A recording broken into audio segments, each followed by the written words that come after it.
a todas las personas que se pudieron conectar a este webinar sobre el sistema electoral de Estonia, una charla virtual que coordinamos Transparencia Electoral y la CA Oeste para, o en vísperas de las elecciones de Estonia, las elecciones parlamentarias de Estonia, que son este domingo 5 de marzo.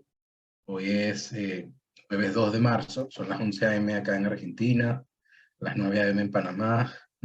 Estamos como distribuidos por todo el mundo ahora. Veo que hay gente de México, hay gente de Brasil conectada. Les recuerdo que hay una sección a medida que avanza el webinar, hay una sección de preguntas y respuestas donde pueden poner sus preguntas para después de la charla, que quizá podamos llegar a contestar. A modo de introducción, les quería comentar que, bueno, este 5 de marzo son las elecciones parlamentarias de Estonia. Son elecciones que son, bueno, desde el 27 de febrero hasta este sábado 4 de marzo. Tengo entendido que es el periodo, después Rui me corregirá si no es así, un periodo en el que se vota de forma online, de manera electrónica, voto por internet, y el 5 de marzo se vota de manera presencial. Son 101 representantes que se eligen por método proporcional, método DONT modificado. El periodo es de 4 años y se eligen en 12 distritos plurinominales. Hay 965.000 y un poco más de electores habilitados para votar. Y bueno, Estonia es, pues, el sistema de gobierno es parlamentario, tiene un jefe de Estado y tiene un jefe de gobierno. Y pues, digamos, es parte de la Unión Europea, ¿no? Estonia. Nosotros ahora estamos desplegando una misión electoral en Estonia para las elecciones del domingo. Van aproximadamente unas 15 personas, 15 visitantes internacionales, como ellos lo llaman, no necesariamente bajo la figura de observación electoral. Son 15 visitantes internacionales que van a estar participando de la agenda oficial que empieza mañana, el día de mañana, viernes, sábado y domingo. Y bueno, Rui Santos está con nosotros, que nos va a explicar un poco sobre el sistema electoral de Estonia, ¿no? Rui tiene una maestría en Ciencias de la Computación de la Universidad Simón Bolívar de Venezuela y ha participado en la certificación e implementación de sistemas de votación en Estados Unidos, tanto a nivel federal como estatal, y en la implementación de soluciones electorales exitosas en 3 continentes. Entonces, bueno, Rui, te cedo la palabra para que empecemos con la charla. Antes, agradecerte, por supuesto, por tu tiempo y por acceder a comentarnos un poco de qué se trata. Hola Eduardo, buenos días a todos. Bueno, gracias por esa introducción. Tal como comentó Eduardo, Estonia está pasando justo en este momento por su digamos, periodo electoral. Ellos tienen, el periodo electoral dura una semana, comenzando este pasado lunes 27 y culminando lo que nosotros llamaríamos normalmente el día de la elección, que es el domingo 5 de marzo. Desde el lunes hasta el sábado se vota de manera anticipada, principalmente vía Internet Voting en línea, pero también es posible de manera anticipada votar en papel. Y el último día, el día lo que nosotros llamaríamos nuevamente el día de la elección, si el voto es totalmente manual. Okay. Entonces, bueno, para comenzar a hablar un poquito de Estonia, bueno, hay unas bases legales para todo el tema electoral de Estonia, como en todos lados. Estonia es una república independiente desde el año 1991 y desde ese momento comenzaron con un gran proceso prácticamente de refundación del Estado, una vez que se separan de la Unión Soviética, lo cual pasó por adoptar un montón de medidas tecnológicas, comenzando por tal vez lo más famoso que tiene Estonia en ese sentido, que es el ID electrónico, que fueron pioneros en eso, y lo siguen siendo, no solo en el uso, sino en la adopción para múltiples servicios. Hay 2 bases, digamos, en la Constitución que regulan las elecciones, además de los reglamentos electorales. Y tal como mencionó ya Eduardo antes, ¿no? El sistema tiene que garantizar, bueno, cómo comprimo más de 900.000 opiniones, más de 900.000 votos en un poquito más de 100 cargos de elección. Los sistemas de votación pues definen cómo los ciudadanos emiten los votos, expresan su opinión y cómo esos votos luego son contabilizados. En el caso del voto por internet, bueno, que hay que hacer una pequeña distinción. Normalmente estamos acostumbrados a escuchar de voto electrónico, donde automatizamos una o más de las fases de la votación, desde la habilitación del elector o la verificación de su identidad hasta el conteo y totalización. En el caso de voto por internet, es esto mismo, pero tiene un factor adicional, un reto adicional. El reto adicional es que funciona en lo que llamamos un ambiente no supervisado. Ya no tienes el centro de votación donde hay funcionarios de una junta receptora de voto o de una mesa, y donde tienes testigos y donde tienes asistencia técnica y ciertos tipos de vigilancia, sino que aquí esto funciona desde el equipo, el dispositivo del propio votante. Entonces hay que tener las garantías necesarias para que eso funcione bien aún así. Y el principal desafío, por supuesto, consiste en que cada fase del proceso sea verificable. Hay dos grandes cosas que deben garantizarse. Por un lado, la integridad de los resultados, es decir, asegurar que el voto se mantenga fiel a lo que emitió cada elector hasta el momento del conteo y totalización, y por otro lado, garantizar la confidencialidad del acto de votación, tanto que la boleta sea secreta en el momento que la emito, como que el voto no pueda ser, no pueda ser alterado y tampoco pueda ser coercionado. Eso es otro de los grandes retos aquí, porque al estar en un ambiente no supervisado, ¿cómo garantizamos que una persona no puede venir, bien sea a través de presión política o presión laboral o presión familiar incluso, y decirme por quién tengo que votar? Y como puede estar conmigo, obligarme a votar por esa opción, ¿no? Y por supuesto, entonces hay que balancear integridad, transparencia y confidencialidad. Solo brevemente, la iniciativa de voto por internet inicia en 2001 cuando el país decide ampliar las opciones que se le dan a los ciudadanos para votar, más allá de la clásica papeleta con voto manual. Se hace una gran, un gran consenso donde participa empresa privada, donde participa la academia y donde participa el Estado, y se decide hacer una implementación a partir del año 2005, donde se establece que el voto por internet solo se va a utilizar durante el periodo de votación anticipada, es decir, los 6 días que preceden al día de la elección. Y para evitar coerción, por ejemplo, una de las medidas de lo que mencioné antes, es que cada ciudadano puede votar, digamos, o emitir tantos votos como quiera, pero al momento del conteo solo se va a contar el último. Esto quiere decir que si en algún momento alguien intentó obligarme a votar por alguna opción, yo más tarde, al día siguiente o en cualquier momento que esté solo, puedo volver a votar. La persona que me trató de obligar no tiene manera de saber eso, porque los votos que emití son privados, y al momento del conteo debo poder descartar los votos anteriores y solo contar el último.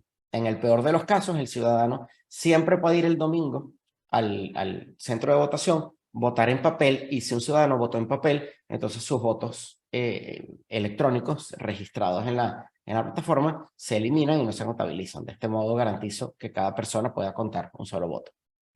En 2004 se hace un concurso público que gana la empresa Cibernética, que es la que durante todo este tiempo ha implementado la solución de voto por internet en Estonia.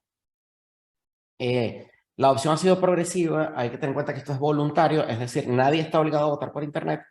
El primer año que se implementó, en 2005, apenas el 2% de los votantes habilitados usaron esta opción, pero si avanzamos hasta el año 2021, que es la última elección que tuvimos antes de la que está ocurriendo en este momento, ya se había llegado a un 47%. Considerando que esto es voluntario, como mencioné, es impresionante. Como referencia, al día de hoy, 3 de la tarde hora local de Estonia, 3:35, perdón, ya ha votado de manera anticipada casi el 25% de la población, y el 18% ha votado utilizando el uso de voto en línea. Y ahora, el funcionamiento del sistema. Este sistema funciona en varias fases, como cualquier elección, que comienza con la autenticación del votante y culmina con el conteo y publicación de resultados. Y esto lo podemos, digamos, dividir en dos partes. La primera parte que llega hasta el momento en que el usuario termina de interactuar con la plataforma. El usuario en este caso es el votante. Y luego una segunda fase que comienza desde que se cierra la elección hasta que se publican los resultados.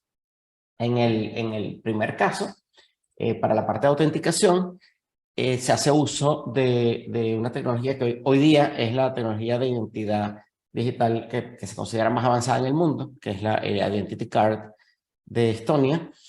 En Estonia prácticamente todos los ciudadanos tienen a su alcance en su casa un lector para esta tarjeta, porque se utiliza para muchas cosas. Se utiliza para pagar impuestos, para firmar documentos, para acceder a transacciones bancarias y todo esto.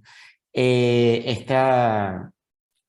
incluso si la persona decide ir a votar, por ejemplo, en una biblioteca pública, también puede hacer uso de dispositivos de lectura en una computadora. La otra opción, que tiene menos tiempo en funcionamiento, es el uso de Mobile ID. El Mobile ID es un tipo de SIM card especial que permite autenticar a la persona utilizando su celular sin que ni siquiera tenga que tener la tarjeta de identidad consigo. Con esto se permite, por un lado, autenticar al elector, saber que el elector es quien dice ser y que está habilitado para votar. Y segundo, generar una firma digital que se utiliza luego para empaquetar el voto.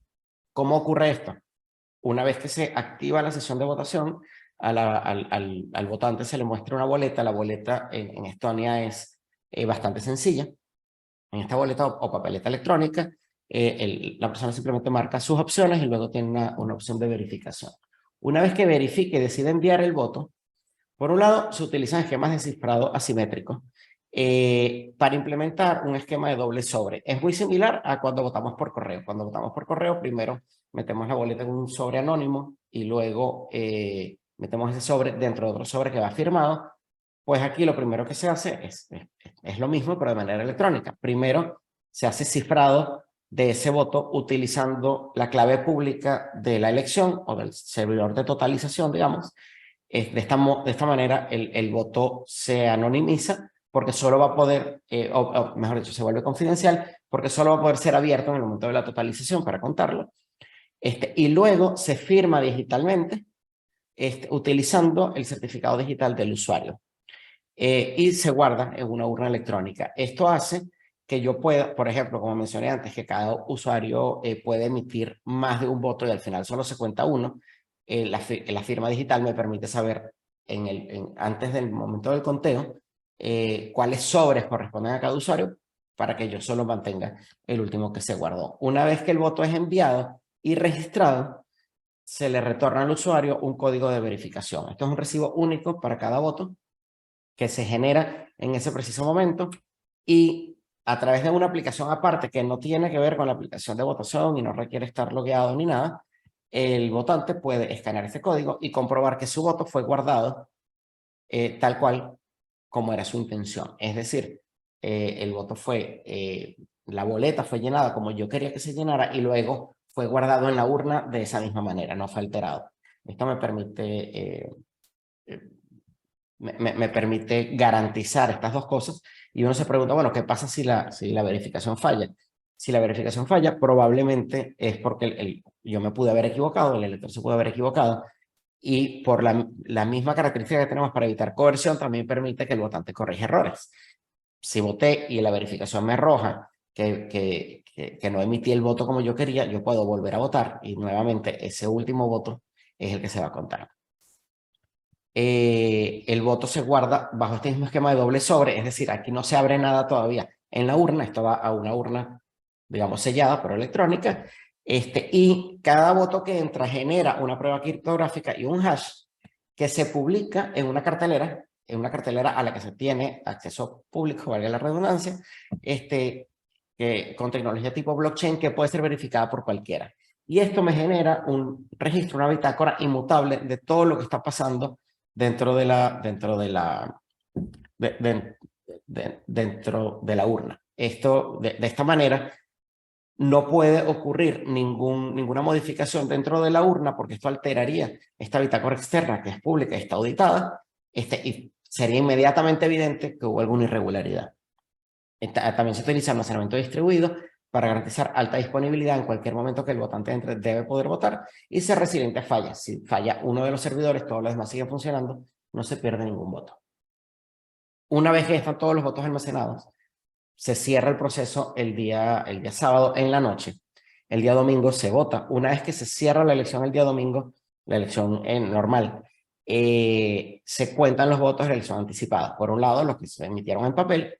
Por otro lado, entonces comienza el proceso mediante el cual se contea y totaliza lo que llegó por internet. Lo primero que se hace es eliminar los duplicados. Como dije, si una persona vota más de una vez, se eliminan los votos, todos excepto el último. Y si la persona votó manualmente el día de la elección, eso se tiene registrado en el cuaderno de votación y se elimina cualquier voto electrónico que haya emitido. Nuevamente, esto garantiza que solo va a haber un voto válido por cada elector.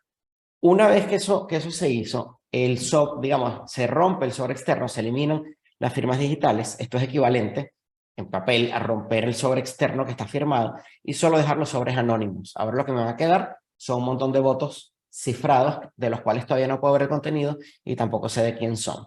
Y luego se implementa una red de mezcla criptográfica, que en realidad es un algoritmo que se ejecuta de manera distribuida con varios servidores, que me permite generar aleatoriedad en los votos que se emitieron para garantizar aún más el anonimato. Aquí no va a ser imposible luego reconstruir el orden en el que esos votos llegaron a la urna. Esto genera también una prueba criptográfica usando protocolos de conocimiento cero o Zero Knowledge Proof para demostrar que lo que sale de la urna después que se mezclaron estos votos no fue alterado, que aunque cambió de orden, los votos son exactamente los mismos.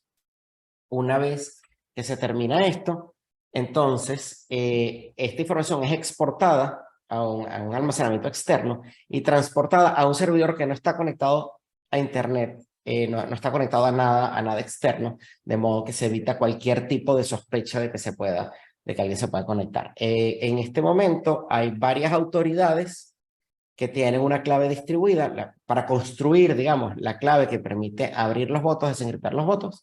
Se requiere un mínimo de firmas. ¿Cómo funciona esto? Bueno, esto es un protocolo por consenso. Supongamos que la clave privada se divide entre 10 personas y decimos, necesitamos al menos 7 para poder abrir la urna o para poder descifrar los votos. En este caso, estando mínimo 7 de esas 10 personas, se puede reconstruir la clave privada y con esta clave privada, entonces, finalmente, abrir los votos, digamos, abrir ese sobre interno y ahora sí ver el contenido de los votos, de modo que se puedan sumar y se genere un acta, que es un acta de votación por internet. Así como tenemos un acta por cada sitio de votación y tenemos un acta de voto anticipado de la gente que votó en papel en distintos lugares por distrito, aquí se genera también un acta donde van a estar los resultados por cada uno de los distritos, porque la gente que vota por internet puede estar en cualquier distrito. Y finalmente, esta acta se publica y estos resultados son incorporados entonces al total nacional de la elección. Este protocolo también, este protocolo de cifrado y conteo, también genera pruebas criptográficas de conocimiento cero que permiten comprobar que lo que había en el voto cifrado es exactamente lo que se descifró y se generó. Esto quiere decir entonces que para cada uno de los pasos que tenemos es posible generar pruebas. Durante la votación se genera validación, se genera un registro de validación. Luego, una vez que el voto es almacenado, se genera este registro que va, digamos, en la cartelera pública tipo blockchain. Y luego cada uno de estos procesos de mezclado, descifrado y conteo también generan pruebas criptográficas. Todo este proceso es auditable y además de las auditorías y el acompañamiento electoral que se hace durante toda la elección, comenzando mañana hasta el domingo, hay una auditoría posterior el día después de la elección, en este caso sería el lunes 6 de marzo, donde se verifica la correctitud de cada uno de estos pasos. Entonces, bueno, esto es a grandes rasgos el funcionamiento del sistema, sin entrar en demasiados detalles técnicos. No sé, Eduardo, si hay preguntas o algún comentario que se quiera compartir. Muchas gracias, Rui, de verdad, por la explicación y por resumir tantos aspectos técnicos, ¿no? que quizá requiere el sistema. Nosotros ahora no tenemos preguntas y por eso quería recordarles a todos los que están conectados que hay una sección de preguntas y respuestas en las que pueden, depositar sus preguntas. Veo que quieren el video de la presentación. Sí, lo vamos a compartir con todo el grupo, así que no se preocupen por eso. Eso está siendo grabado, lo vamos a compartir con todos. Quizá yo, Rui, una pregunta que tenía para ti sobre el voto anticipado, ¿no? El voto anticipado que es en papel, ¿se hace vía correo postal o hay centros habilitados para que la gente en Estonia vaya y vote y emita el voto? Sí, una, digamos, de las pocas cosas que no han implementado es el voto por correo, ¿no? Porque tal vez es un poco redundante teniendo la opción por internet.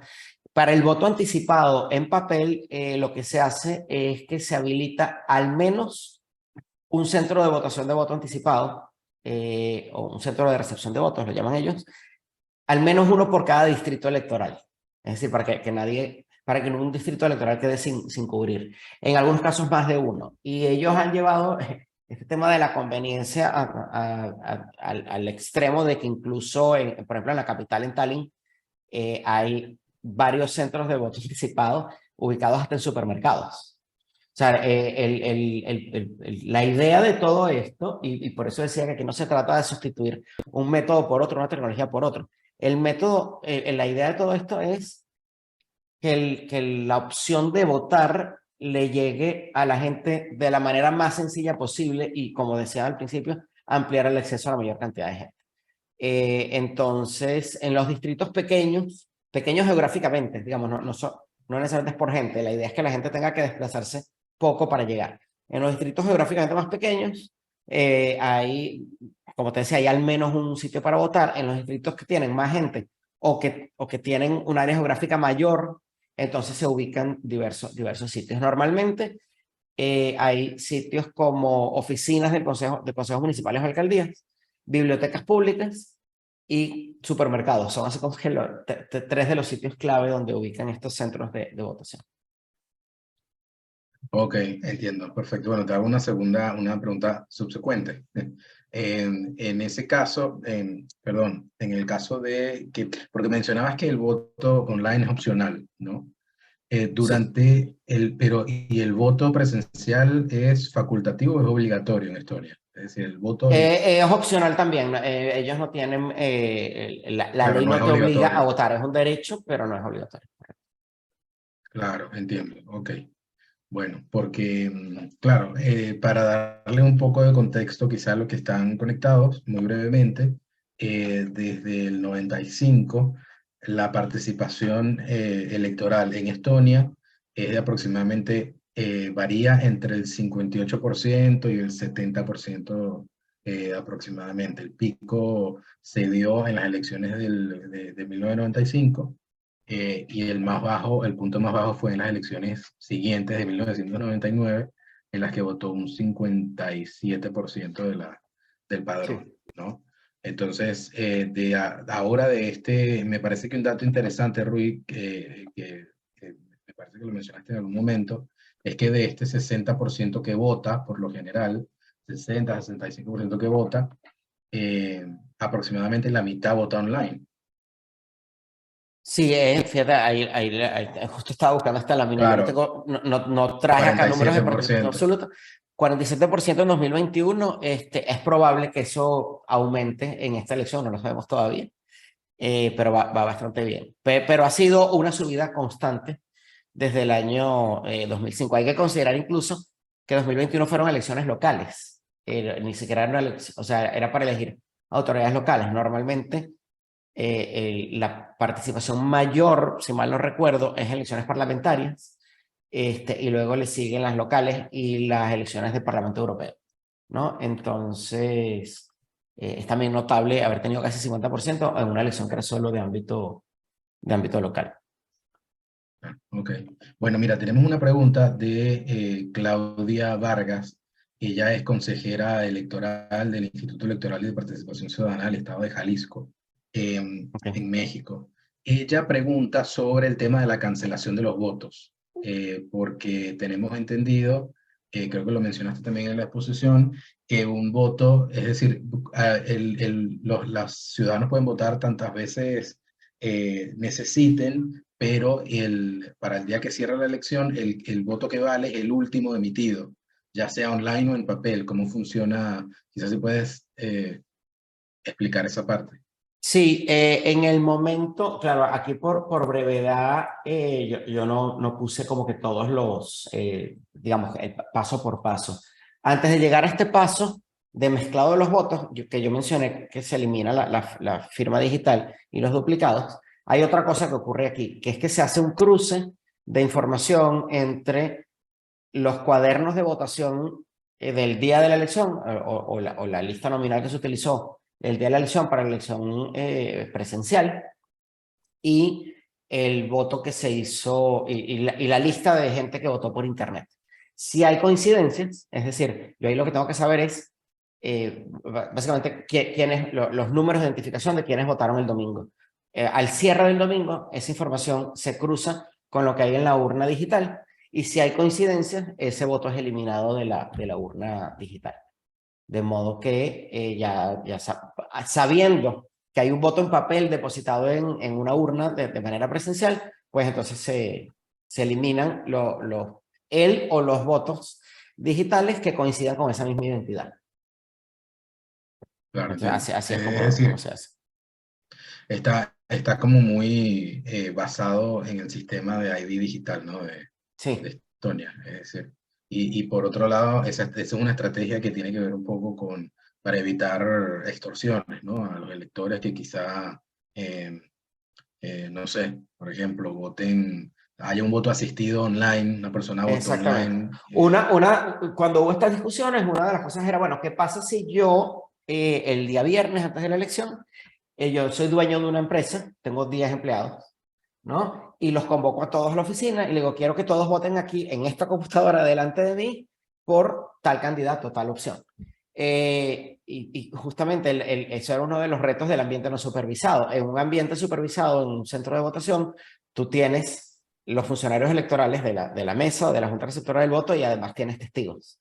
En cambio, aquí no tienes cómo supervisar eso y tampoco puedes poner una cámara en la aplicación de Claro, votación, pues no tendría sentido, ¿no? Ahí estarías violando la privacidad. Entonces, digamos, la solución a la que llegaron fue esta. Si yo permito que la persona pueda votar tantas veces como quiera, ese jefe, en este caso hipotético, que te puede obligar a votar ahí, no se va a ir contigo a tu casa en la noche. Y en el peor de los casos, como el domingo no hay voto por internet, en el peor de los casos, esta persona puede ir a votar directamente, como te digo, suponte que te hicieron votar en línea el sábado en el último minuto. Bueno, tú aún así puedes ir el domingo a votar en persona y en persona, como es un acto público, pues ahí nadie te puede obligar a marcar la boleta de una manera, ¿no? Esa es la lógica detrás de esto. claro, entiendo. Bueno, Rui, muchísimas gracias. No veo más preguntas ahora en la sección de preguntas y respuestas. Así que me parece que podemos concluir. Igualmente, nosotros, si te parece bien, Rui, yo voy a dejar abierto a todos los integrantes de la misión electoral email y mi WhatsApp, de manera que si tienen alguna pregunta sobre el sistema, en algún momento